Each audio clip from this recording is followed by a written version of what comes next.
Fala pessoal, tudo bem? Bom dia, boa tarde, boa noite a todos. A gente já estudou, a gente está estudando nesse nosso curso, a gente já viu posse, a gente já viu detenção, a gente estudou propriedade, função social da propriedade, atributos da propriedade, características da propriedade, vimos desapropriação judicial indireta, vimos forma de aquisição da propriedade de imóvel, forma de aquisição da propriedade imóvel, seja derivada ou originária. A partir de hoje a gente entra numa nova matéria. O que a gente vai passar a estudar a partir de hoje? A gente vai passar a estudar direito de vizinhança, tá? Então, a partir de hoje a gente passa a estudar direito de vizinhança. Vamos dividir esse vídeo em dois. Na primeira parte a gente vai falar sobre aspectos gerais do direito de vizinhança. No segundo vídeo a gente vai falar sobre direito de construir, tá, galera? Então, no segundo vídeo a gente fala sobre direito de construir. Primeiro ponto, galera, a gente vai tratar nesse vídeo de direitos de vizinhança. Quando a gente vai estudar um tema, o que é importante a gente entender? O que são direitos de vizinhança? Em que se baseiam esses direitos de vizinhança? Então vamos lá. Direitos de vizinhanças, galera, o que são esses direitos de vizinhança? São limitações impostas pela norma jurídica com vistas a possibilitar a convivência social. Essa que é a ideia de direito de vizinhança. São limitações impostas pela norma jurídica com vistas a garantir a boa convivência social, tá, galera? Essa que é a ideia, ó. Então, esse conjunto de normas que visa a convivência entre os titulares do direito de propriedade e de posse de imóveis vizinhos, eu dou o nome de direito de vizinhança, como um conjunto de normas jurídicas que visam garantir o quê? Que visam garantir o direito a uma boa convivência entre possuidores e proprietários. Beleza, galera? Um ponto. Direitos de vizinhança são normas de ordem pública e essas normas têm as características, elas são obrigações propter rens. Lembrando que obrigações propter rens são aquelas que acompanham a coisa onde quer que ela esteja, tá, galera? Então lembrar que direito de vizinhança são normas de ordem pública e são obrigações propter rem. Beleza, galera? Então, se perguntarem para vocês qual é a natureza jurídica dos direitos de vizinhança, direitos de vizinhança são normas de ordem pública, elas são também obrigações propter rens ou obrigações ambulatórias. Acompanham a coisa onde quer que ela esteja. Tá, galera? Segunda pergunta, o que são imóveis vizinhos? A gente está falando de direito de vizinhança. O que são imóveis vizinhos? E qual é a diferença de um imóvel vizinho e de um imóvel contíguo? E aí, galera, qual é a diferença? Vamos lá. Imóveis vizinhos, guardem a diferença. Imóveis vizinhos são aqueles que podem sofrer repercussão dos atos propagados por prédios próximos. Então, imóveis vizinhos não são imóveis contíguos. O que são imóveis contíguos? São imóveis que estão ao lado do outro, que estão lado a lado. Então, quando a gente trabalha com direito de vizinhança, quando a gente fala de imóvel vizinho, lembrem-se, não significa que é um imóvel que está ao lado do outro. Não, galera. Como que eu sei se o imóvel é vizinho ou se o imóvel não é vizinho? Eu sei levando em consideração a repercussão que esse imóvel pode sofrer em relação a ato praticado por imóveis próximos. Vamos repetir? Imóveis vizinhos são aqueles que podem sofrer repercussão de atos propagados de prédios próximos, tá, gente? Prédio contíguo é o que está ao lado do outro. Imóveis vizinhos são aqueles que podem sofrer repercussões. Beleza, galera? Vamos para mais um ponto. A gente estudou no artigo 1228 os atributos da propriedade. A ideia do grude que o professor Flávio Tartucci traz pra gente.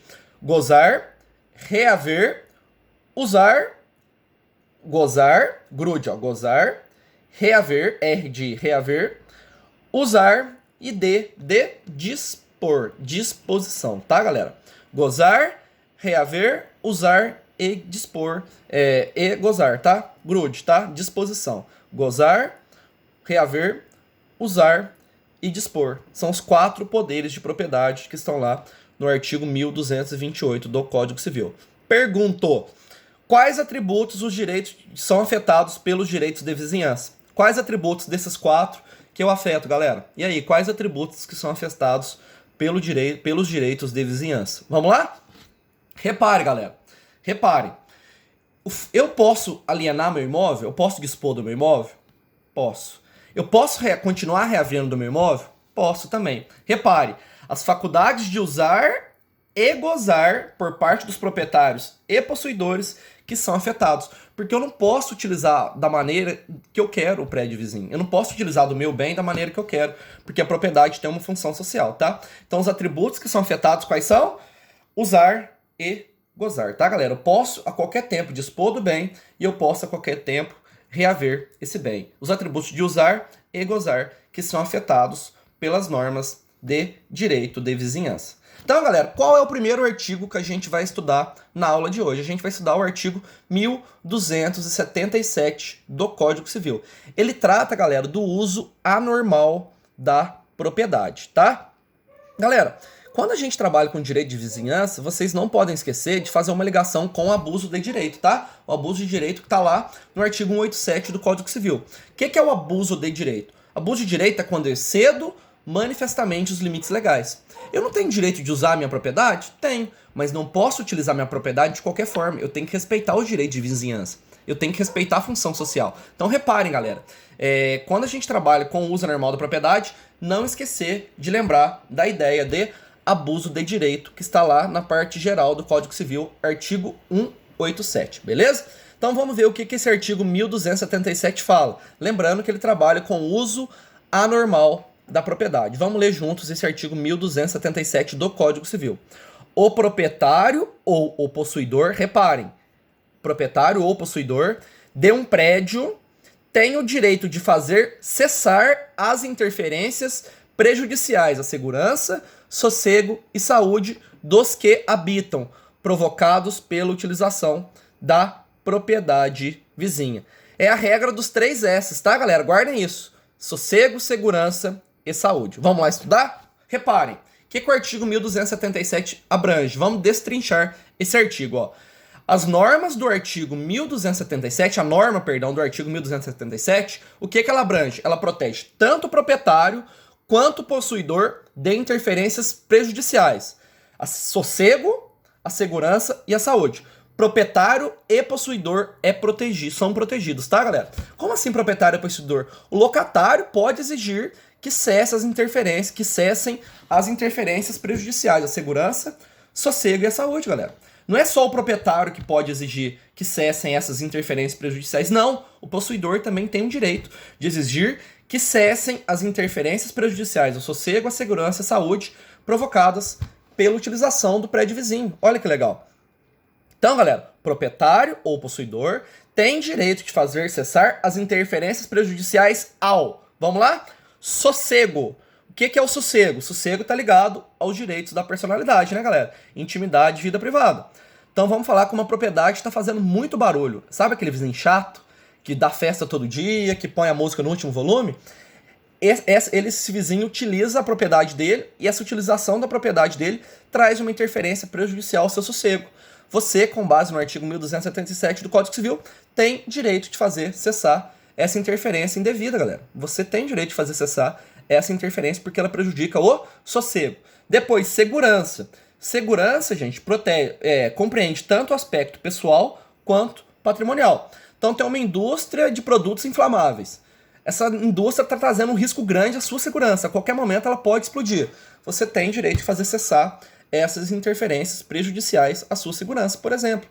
O vizinho está utilizando da propriedade dele de maneira inadequada. Tem cheio de botijão de gás na propriedade vizinha. Pode explodir a qualquer momento. Você tem direito de fazer cessar essa interferência prejudicial, galera. Olha que interessante. E por último, saúde. Saúde está ligado à salubridade, tá, galera? Então, pensa bem, uma fábrica que dá muita poluição. Então a fábrica instalou na rua da sua casa e está jogando muita fumaça, muita poluição. Você tem direito de fazer cessar essa interferência prejudicial à sua saúde. Olha que legal. Então, galera, tanto o possuidor quanto o proprietário tem direito de fazer cessar as interferências prejudiciais ao sossego, segurança e à saúde. Beleza, galera?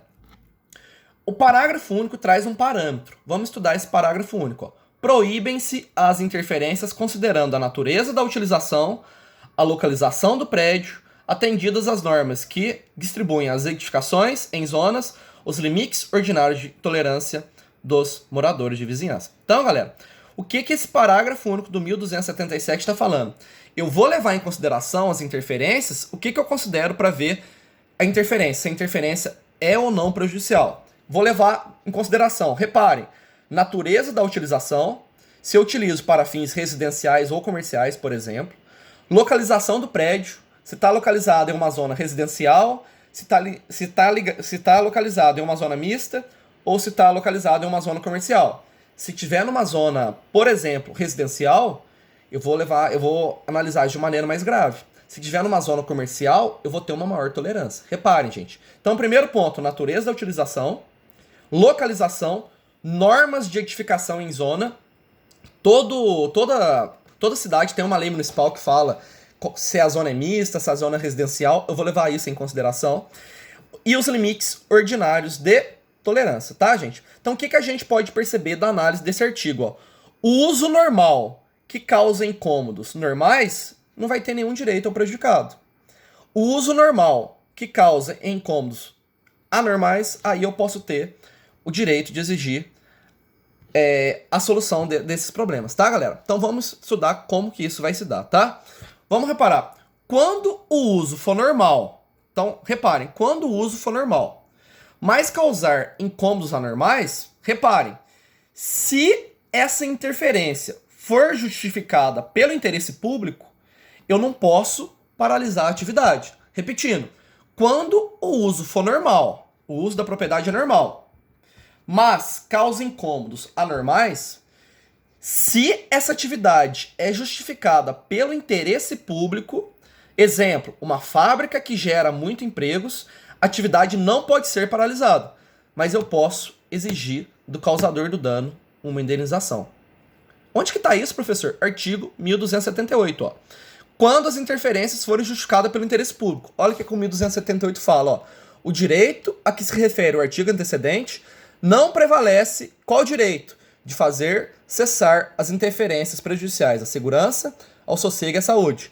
Não prevalece quando as interferências forem justificadas pelo interesse público.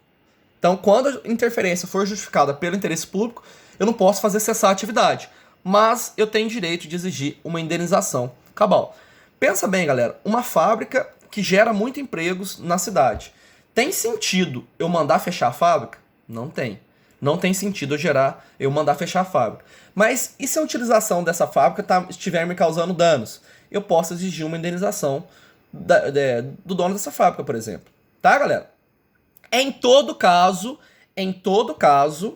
tá no 1279, em todo caso, eu tenho o direito de exigir a redução ou a eliminação do incômodo, tá, galera? Em todo caso, ainda que a atividade seja justificada pelo interesse público, eu tenho o direito de exigir a eliminação ou a redução desse incômodo.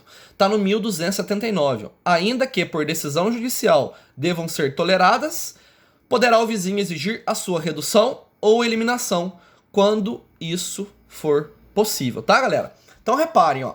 Vamos resumir o que a gente falou até aqui? O proprietário ou possuidor tem direito de fazer cessar as interferências indevidas. E essas interferências indevidas, quando elas forem prejudiciais à segurança, sossego e à saúde.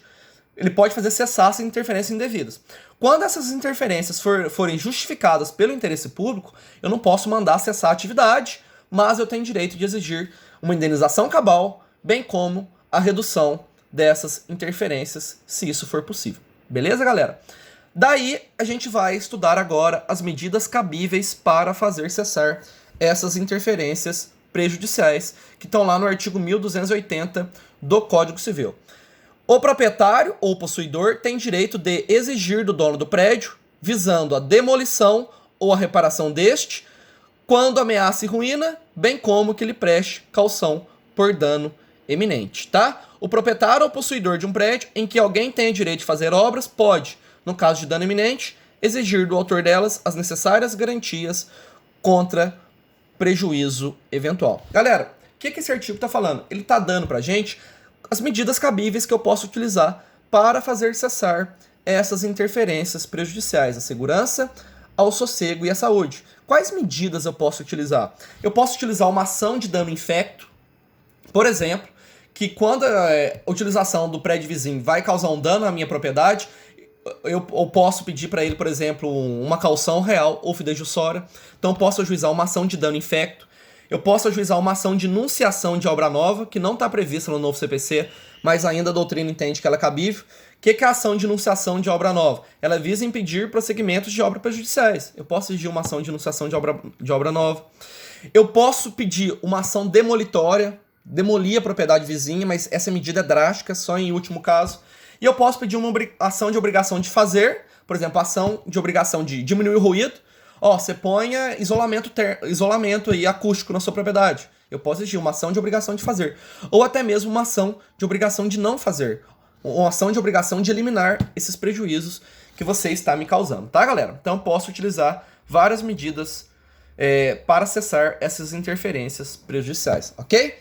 Agora a gente vai estudar as árvores limítrofes, tá, galera? A gente vai estudar uma regra que está no 1282 ao 1284 do Código Civil.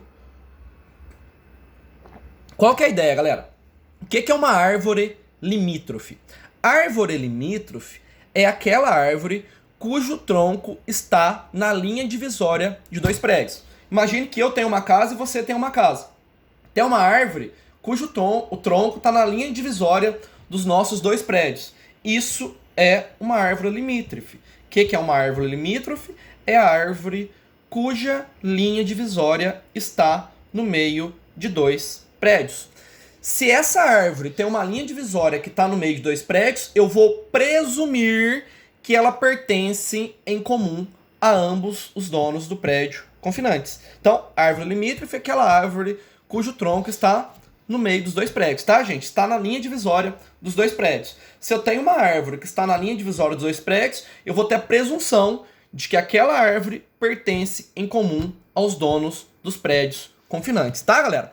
E o que a lei consagra? Vamos estudar o 1283, ó. A lei consagra o direito de corte das raízes e ramos que ultrapassem a extrema do prédio. Então, você tem uma árvore. A raiz, o tronco da árvore, etc., passa a minha propriedade. Então, as raízes, os ramos da árvore invadem minha propriedade.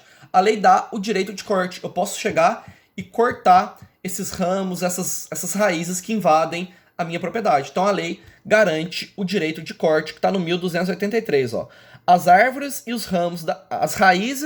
e os ramos da árvore que ultrapassarem a extrema do prédio poderão ser cortados até o plano vertical divisório pelo proprietário do terreno invadido. Então, se tem uma árvore e essa árvore invade o meu terreno, eu posso cortar as raízes e os ramos que ultrapassarem essa linha divisória da sua propriedade. Beleza, galera? E o 1284 traz a última regra, que é o seguinte: os frutos caídos pertencem ao dono do solo onde caírem, se de propriedade particular. Então vamos lá. Tem uma árvore.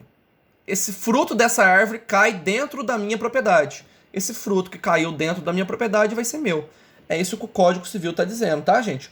Os frutos que caírem da árvore do terreno vizinho pertencem ao dono do prédio de onde caírem. Beleza, galera? Então, não são tão importantes, mas são as regras relacionadas às árvores limítrofes. Beleza? Vamos estudar rapidinho agora o direito de passagem, tá, gente? O direito de passagem forçada. Vamos lá. O que é passagem? Qual que é a ideia de passagem forçada? Vamos imaginar o seguinte, gente.